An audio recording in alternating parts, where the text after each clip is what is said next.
नमस्कार, मी लेखक सुनील पांडे. आज आपण ओळखून घेत आहोत नर्मदा परिक्रमावासी लेखक जगन्नाथ कुंटे. नर्मदा परिक्रमा म्हटले की एक नाव प्रकाशाने आपल्या पुढे येते, ते म्हणजे जगन्नाथ कुंटे अर्थात स्वामी अवधूतानंद. कुंटे यांनी छापखान्याचा व्यवस्थापक म्हणून कतारला 15 वर्षे काम करण्यापासून अनेक गोष्टी केल्या. शंकर महाराजांच्या चित्रपटामध्ये त्यांनी काम केलं.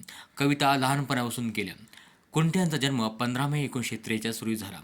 लहानपणापासून स्वामी हे बिरुद त्यांना लागलं. पुढील आयुष्यात ते अनेकांचे स्वामी झाले. ते स्वतःला एक साधक म्हणतात. माझ्याकडे कुठला अधिकार नाही म्हणतात. कुंटे यांनी विपुल लेखन केलं आहे आणि ते फार लोकप्रिय असे आहे. कुंटे एक विलक्षण व्यक्तिमत्व आहे. पहिल्या 3 परिक्रमामधील विलक्षण अनुभव त्यांनी नर्मदे हर हर या पहिल्या पुस्तकात शब्दबद्ध केले. सर्व स्तरातील वाचकांनी त्याला उत्स्फूर्त आणि उदंड प्रतिसाद दिला. ओघवत्या आणि भारावून टाकणाऱ्या लेखनशैलीने त्यांचे हजारो वाचक निर्माण झाले. जगन्नाथ कुंटे शाळेत कधी गेले नाही. शाळेचं त्यांचं कधी जमलंच नाही.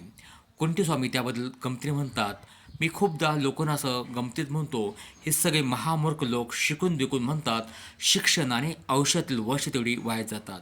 मला इतका औषध नाही लागला. मला शाळेत असतानाच कळलं आयुष्य वाया नाही घालवायचं, म्हणून मी शाळेत नाही गेलो. गुरूंच्या आज्ञेने त्यांनी 4 नर्मदा परिक्रमा केल्या. गुरूंच्या आज्ञेशिवाय आयुष्यात कोणतीही गोष्ट त्यांनी केली नाही. नर्मदे हर हर, साधना मस्त, कालिंदी, धुनी, नित्य निरंजन, प्रकाशपुत्र ही जगन्नाथ कुंटे यांची सर्वच पुस्तके प्रचंड लोकप्रिय झाली. नर्मदे हर या पुस्तकाची तर तब्बल 25वी आवृत्ती प्रकाशित झाली आहे. नर्मदे हर हर पुस्तक वाचून अनेकांनी नर्मदा परिक्रमा केल्या आहेत. पुरस्कारासाठी पुस्तक पाठवण्यास त्यांचा विरोध होता. राज्यभर त्यांनी नर्मदा परिक्रमेवर व्याख्याने दिली. 2006 रोजी कुंटे यांनी संन्यास घेतला. तेव्हापासून त्यांचे वास्तव्य वाचक, साधक किंवा एखाद्या आश्रमात असे.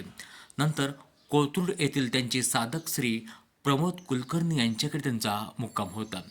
नर्मदे हर हर पुस्तक वाचून त्यांच्याशी माझे फोनवर बोलणे झाले होते. पुढे शूलपाणीचे अद्भुत विश्व आणि मी संपादन केलेल्या जगन्नाथ कुंटे यांची व्याख्याने आणि मुलाखती या पुस्तकासंदर्भात त्यांना 2 वेळा मला भेटण्याचा योगही आला होता. सुरुवातीला त्यांना भेटण्यापूर्वी मनावर कैसे माझ्या दडपण आले होते, परंतु प्रत्यक्ष भेटीत कुंटे स्वामी यांनी माझ्याशी फार मनमोकळ्यापणे गप्पा मारल्या. ती भेट मी आयुष्यात कधीही विसरू शकणार नाही. नर्मदा मैया आणि नर्मदा परिक्रमेची मला खरी ओळख झाली ती जगन्नाथ कुंटे यांच्या पुस्तकांमुळे. पुढील काळात नर्मदा परिक्रमेवर मी अनेक पुस्तके वाचली. नर्मदा माईच्या काठावर जाऊन आलो. पूर्वी नर्मदा ही फक्त मायेसाठी नदी होती, ती आता नर्मदा मैया झाली. आयुष्यभर जगन्नाथ कुंटे साधकाचे आयुष्य जगले. नर्मदा परिक्रमेत नर्मदा माईचे त्यांना अनेकदा दर्शन घडले. आयुष्य थांब्याने वाट दाखवली. कुंटे स्वामी म्हणायचे, हजारो वर्ष नर्मदा किनारी साधक तपस्या करतायत. ही तपस्येची भूमी आहे.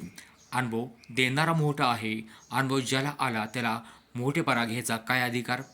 सद्गुरूंच्या आज्ञेने स्वामींनी परिक्रमेचे अनुभव लिहून काढले.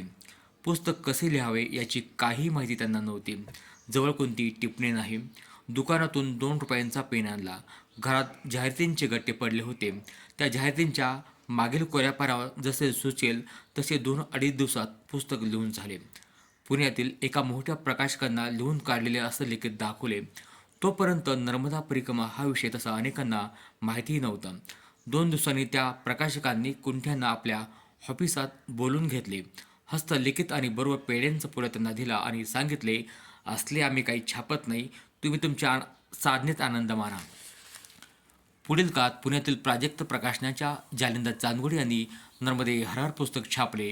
हे पुस्तक प्रचंड लोकप्रिय झाले. पुस्तकाची 25वी आवृत्ती निघाली. पुस्तकाच्या प्रस्तावनेत जगन्नाथ कुंटे यांनी लिहिले आहे, लिहिणारे लिहितील, वाचणारे वाचतील, पण मी म्हणतो साक्षात अनुभव घ्यायचा, आनंद घ्यायचा असेल तर आपणही नर्मदा परिक्रमा करा. त्याच्यासारखा आनंद नाही.